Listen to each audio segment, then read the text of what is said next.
कहते हैं कि हमारी गारंटी कभी फ्लॉप नहीं होती है। मोदी सरकार की गारंटी फ्लॉप नहीं होती। मैं दिखाता हूँ आपको मोदी सरकार की गारंटियाँ कितनी फ्लॉप हुई हैं कि जनता से बोलेंगे सबसे बड़े झूठ। 100 दिन में काला धन वापस लाएंगे। आज पूरे 10 साल हो गए सत्ता में आए हुए। सिर्फ 100 दिन यानी कि 3 महीने की बात हुई थी और आज 10 साल हो गए, अभी तक कोई काला धन वापस नहीं आया। उल्टा जो काला धन जमा था वह डबल हो चुका है, डबल से भी ट्रिपल।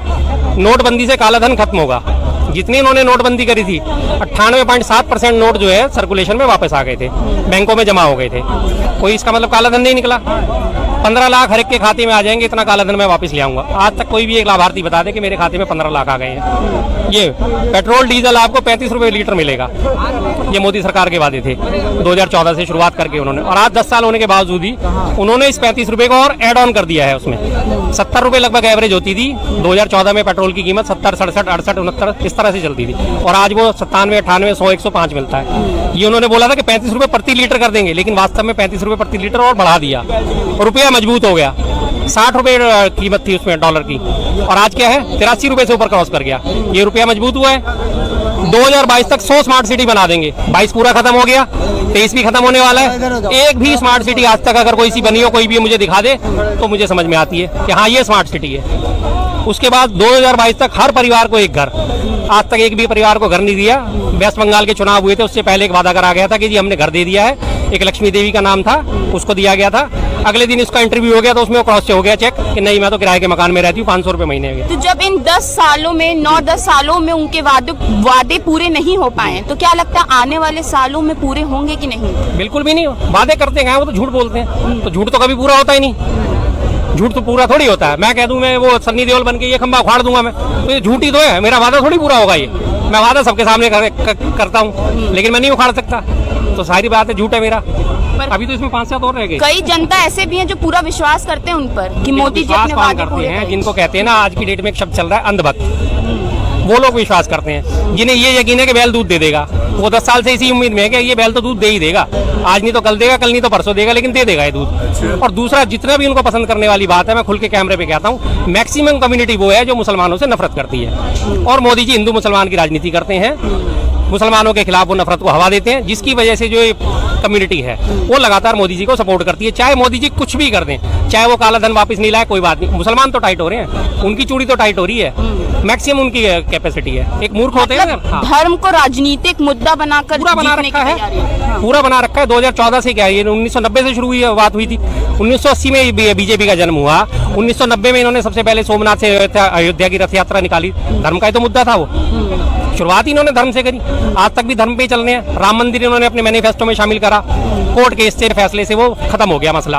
अब उस राम मंदिर को लगातार प्राण प्रतिष्ठा के इन सब चीजों के लिए 45 दिन तक लगातार काम करेंगे कि जी 45 दिन गांव-गांव जाएंगे, अलग जगाएंगे, ये करेंगे। तो ये धर्म की राजनीति तो है। ये सरकार का काम धर्म की राजनीति करना होता है, जबकि हमारा देश बिल्कुल संविधान से चलने वाला देश है, धर्म निरपेक्ष देश है। इसमें धर्म के नाम पर राजनीति करने की कोई जगह नहीं है। किसी भी अनुच्छेद में, किसी भी आर्टिकल में, भारत के संविधान में कहीं ये नहीं मेंशन कि सरकार धर्म के आधार पर काम करेगी। सरकार को कोई राइट नहीं है कि वो किसी का मंदिर बनाए, किसी की मस्जिद बनाए, किसी का गुरुद्वारा बनाए, किसी का चर्च बनाए। ना उनके वो किसी भी धर्म को मानने की आजादी सबको है। चाहे आज मैं हिंदू हूँ, चाहे मैं कल को मुसलमान बनूं, चाहे मैं क्रिश्चियन बनूं, चाहे मैं सिख बनूं, कुछ भी बनूं, मुझे हर धर्म की आजादी है। ये हमारा मौलिक अधिकार है, धार्मिक आजादी। लेकिन सरकार को ये राइट कहीं भी नहीं है पूरे संविधान में कि वो धर्म के आधार पर भेदभाव करे। राम मंदिर बनाने का क्या मतलब है? प्रधानमंत्री है वो देश के, क्यों जा रहे हैं भाई? राम मंदिर बनाना था, राम मंदिर का ट्रस्ट है, बोर्ड है, जाएं, बात खत्म। लेकिन वो तो उन्होंने तो बढ़ाव करना है, भुनाना है इस मुद्दे को, इस वजह से वो जा रहे हैं। पर कहीं ना कहीं इसका फायदा तो हो ही रहा है ना, क्योंकि इतने राज्यों में उनकी सरकार नहीं हो रहा। फायदा कुछ नहीं। 15 राज्यों में आज की डेट में सरकार है बीजेपी की। 15 में से 9 राज्यों में पूर्ण बहुमत की सरकार है। 6 राज्यों में उन्होंने सपोर्ट दे रखा है, जैसे महाराष्ट्र में सपोर्टिव चल रही है और मणिपुर में सपोर्टिव चल रही है। इस तरह से जहाँ गोवा में इन्होंने इस बार तो बना ली पूर्ण बहुमत से, इससे पहले 14 MLA खरीदे थे। इस तरह से तो ये इनको बेनिफिट कहीं नहीं मिलने वाला। इनका जो कोर वोटर है बीजेपी का, वो लगभग 40% के आसपास बैठता है। इनका 40% है, 40% ही रहेगा। 40 से 42 नहीं होने वाला। मैं हिंदू हूँ, ब्राह्मण हूँ, लेकिन उसके बावजूद भी राम मंदिर में प्राण प्रतिष्ठा होगी, मुझे बहुत खुशी हो रही है, लेकिन मेरा वोट बीजेपी को नहीं जाएगा। मंदिर मेरे लिए वोट का मुद्दा है ही नहीं।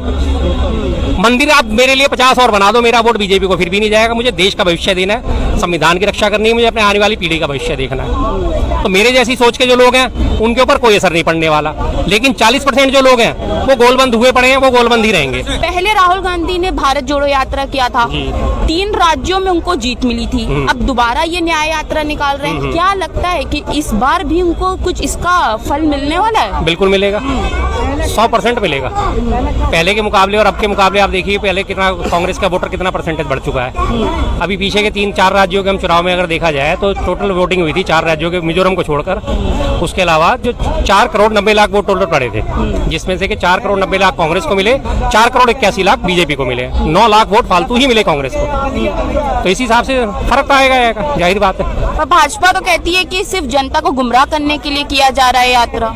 किस किस्म से गुमराह कर रहे हैं वो क्या झूठे वादे कर रहे हैं? क्या कर रहे हैं वो गुमराह?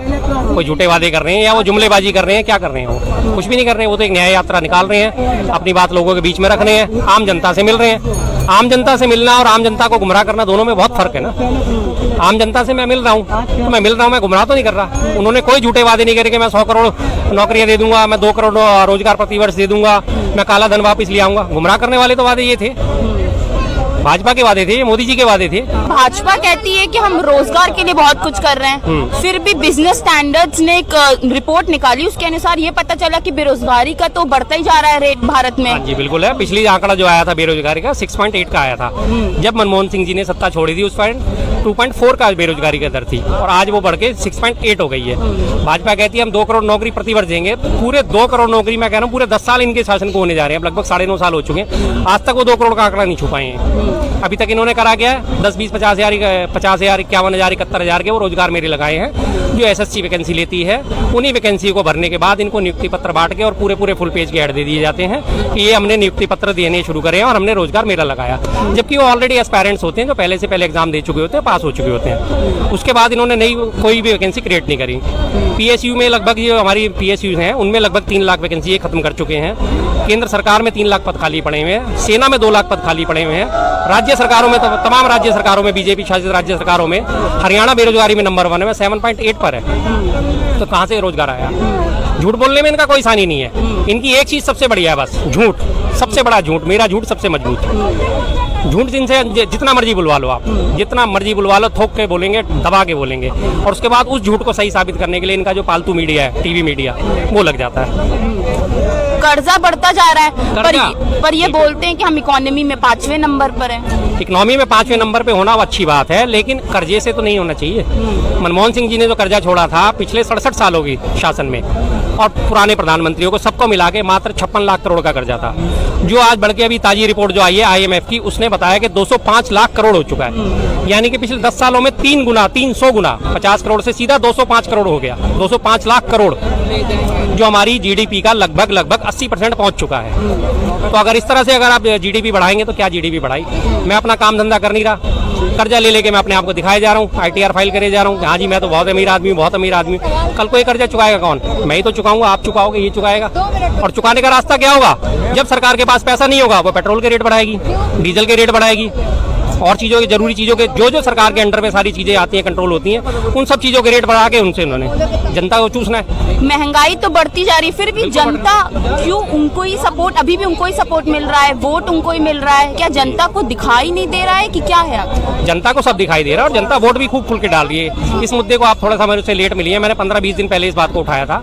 अब की जो इनकी जीत है वो टोटल EVM बेस्ड है। जो इतना सीना ठोक के कहते हैं कि हम इतनी सीटें जीतेंगे, वो इनका है कि मध्य प्रदेश में चुनाव हो रहा था, तो एक वहाँ का कैंडिडेट था, उसने बोला कि मैं 93,000 वोटों से जीतूंगा, और वो 93,000 वोटों से ही जीता। इलेक्शन भी नहीं हुए थे, पोलिंग भी नहीं थी, उससे पहले ही ये हालत थी। छत्तीसगढ़ के आंकड़े लगातार इन्होंने वोटिंग के परसेंटेज बदले। पहले 20 तारीख को जो आया था इनका, 20 नवंबर को स्टेटमेंट आई इलेक्शन कमीशन की के वोटिंग टोटल हुई है 66%, 21 को आगे के नहीं 74% हुई है, और 27 तारीख को स्टेटमेंट आया कि 76% वोटिंग हुई है, 10% के लगभग का वोटिंग का जंप हुआ था। ये सारा ईवीएम का खेल है, जिसपे काफी सारी पार्टियां लगी हुई हैं। बहुत लोगों ने मुद्दा उठा रखा है ईवीएम का।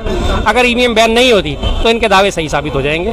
पर भाजपा के नेता लोग कहते हैं कि नतीजा नहीं आया है, कांग्रेस के फेवर में नहीं है, इसीलिए अब ये मुद्दा उठाया जा मैं रहा है। उनकी बात से सहमत हूँ। चलिए हम उनकी बात मान लेते हैं। आप अगर पाक साफ हो तो आपको आपत्ति क्या है? करा लीजिए आप बैलेट पेपर पे चुनाव।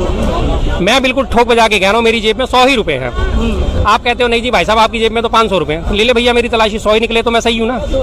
अगर बीजेपी सही है, बिल्कुल 100% सही है कि हाँ जी हम तो जीत रहे हैं, जनता की बदौलत हम जीत रहे हैं, तो भाई तुम तो फिर ईवीएम क्या बैलेट पेपर पे भी जीतोगे या नहीं जीतोगे? करा लो बैलेट पेपर से चुनाव, क्या दिक्कत है? एक अकेली बीजेपी को छोड़ के बाकी सारी पार्टियां ईवीएम के इस वक्त खिलाफ हैं। बीजेपी को ऐसा क्या लाड़ प्यार है? और 2014 से पहले यही मोदी जी ईवीएम का विरोध करते थे। जब ये 2014 में सत्ता में आए, जब इन्हें 2014, 15, 16, 17 में आने के बाद इन्हें पता चला कि ईवीएम तो हमारे फेवरेबल है, तब से ईवीएम के समर्थक हो गए हैं। क्यों हो गए हैं? उनको फायदा दिख रहा है ना।